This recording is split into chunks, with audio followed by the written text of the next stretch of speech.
नमस्ते। आज कुछ कोरोना वायरस वैक्सीन के बारे में बातचीत मैं करूंगी।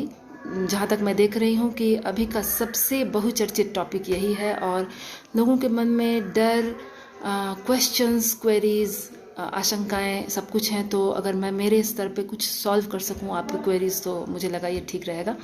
तो मैं क्वेश्चन आंसर के फॉर्म में आपसे आपको बताऊंगी, जो कि मैंने यूनिवर्सिटी ऑफ सदर्न कैलिफोर्निया के प्रोफेसर साहब जो हैं डेविड ऑगस्ट, उनकी वीडियो से और कुछ अन्य जानकारी लेकर इंडियन डाटा के हिसाब से मैं आपको बताऊंगी।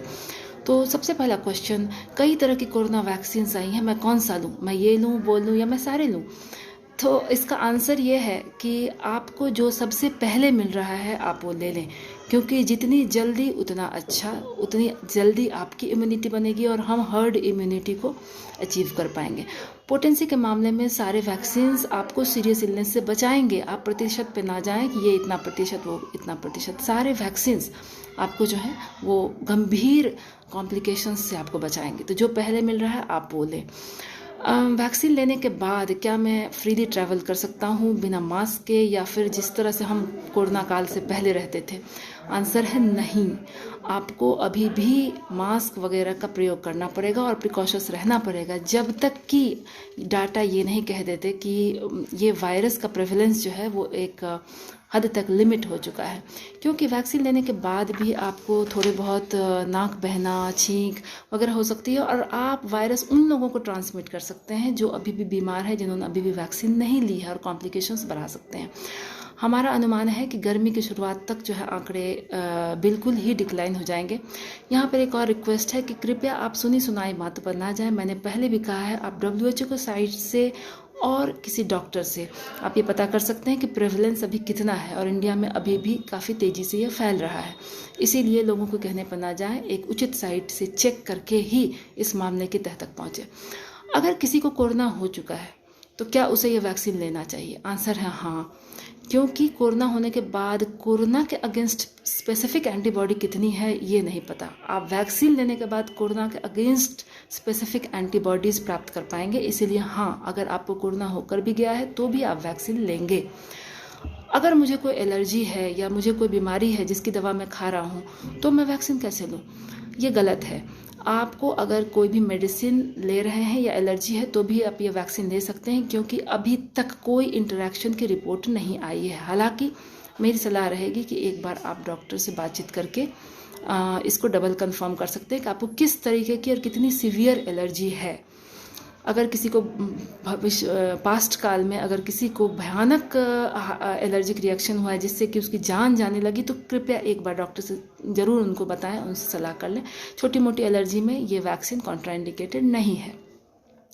अगर मैं किसी दवा पर हूँ या मुझे कोई ऐसी बीमारी है, इम्यूनोसप्रेसेंट, कई लोगों को वाइसलोन चलता है, यानी कि स्टीरॉयड चलता है किसी कारण से, कई लोग लिवर की प्रॉब्लम से पीड़ित होते हैं, कई लोग कैंसर पेशेंट होते हैं, तो क्या उनको ये वैक्सीन लेना चाहिए कि नहीं?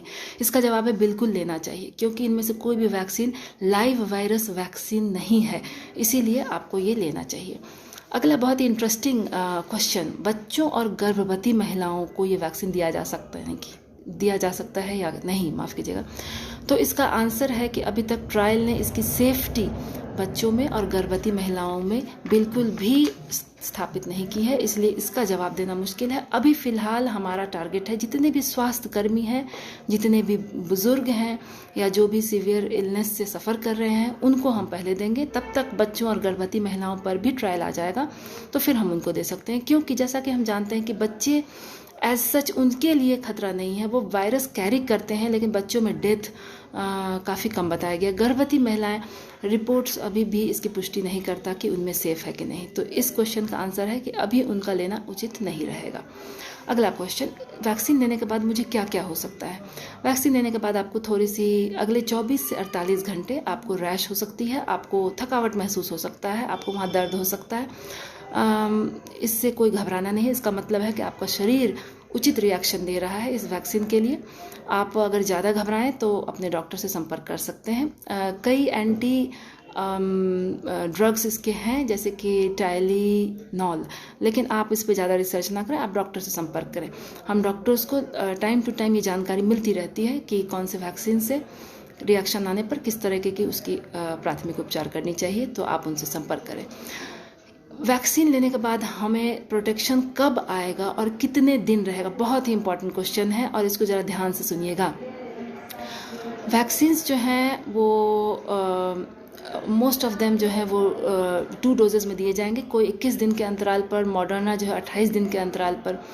तो जब आप वैक्सीन ले लेंगे उसके 2 हफ्ते बाद से तकरीबन आपकी इम्यूनिटी बननी स्टार्ट हो जाएगी और दूसरा वैक्सीन जब आप लेंगे, दूसरा डोज, उसके बाद आपको प्रोटेक्शन लगभग 90% से ऊपर आपके आ जाएगा। तो आपको ये अंदाजन 6 महीने तक ये इम्यूनिटी आपकी तो बिल्कुल रहेगी, इसकी गारंटी है, लेकिन उसके बाद की स्टडीज़ तो टाइम आने पर ही बताई जाएगी। तो हम मान के चल रहे हैं कि 1 साल तक आपकी इम्यूनिटी रहेगी, उसके बाद आपको ये दोबारा वैक्सीन लेना पड़ेगा। जिस तरह की आप अगर सर्च करें इन्फ्लुएंजा, जो कि हम ईयरली वैक्सीन निकलता है, उसी तरीके का लगभग कुछ रहेगा कोरोना के मामले में।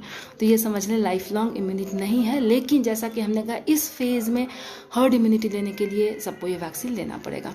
अगर हम वैक्सीन लेते हैं तो क्या हम वैक्सीन ट्रांसमिट कर सकते हैं? एस्ट्राजेनेका ऑक्सफोर्ड के लिए आंसर है नहीं, लेकिन मॉडर्ना और फाइज़र में अभी कोई जानकारी नहीं दी है, इसीलिए मास्क पहनना बिल्कुल भी अनिवार्य है, आप उसके में कोई कोताही ना बरतें। कॉस्ट क्या होगा? वैक्सीन्स के कॉस्ट इंडिया में क्या होंगे? अगर आप एस्ट्राजेनेका ऑक्सफोर्ड की बात करते हैं तो इंडिया के हिसाब से जनता को 500 से 600 रुपये प्रति डोज में मिलेगा, गवर्नमेंट को हाफ प्राइस में मिलेगा। बाकी मॉडर्ना और फाइज़र तो मुझे लगता है कि अभी यूएस में ही है, लेकिन अगर आप इसका कॉस्ट जानना चाहते हैं तो एक डोज लगभग आपको 1440 रुपये के करीब में पड़ेगा। 2 डोज का आप मल्टीप्लाई कर सकते हैं। बाकी जो हैं जाइडस, भारत बायोटेक और जमेलिया रिसर्च, इन कहा जाता है कि एक बिस्लरी वाटर से भी कम कॉस्ट इनकी होगी, यानी कि ये काफ़ी कॉस्ट इफ़ेक्टिव होंगे। तो इन जनरल मुझे जितनी जानकारी मिली मैंने आपको दी। मैं आशा करती हूँ आपके क्वेरीज इससे काफ़ी कुछ सॉर्ट आउट हुए होंगे, लेकिन मैं एंड नोट इसी पे करूँगी, जैसा कि बच्चन सीनियर साहब कहते हैं कि 2 गज दूरी, मास्क है ज़रूरी। अभी आप इसी का पालन करें, और अगर आपकी कोई क्वेरी हो मुझे ज़रूर बताएं। And thank you very much for listening to me. Thank you.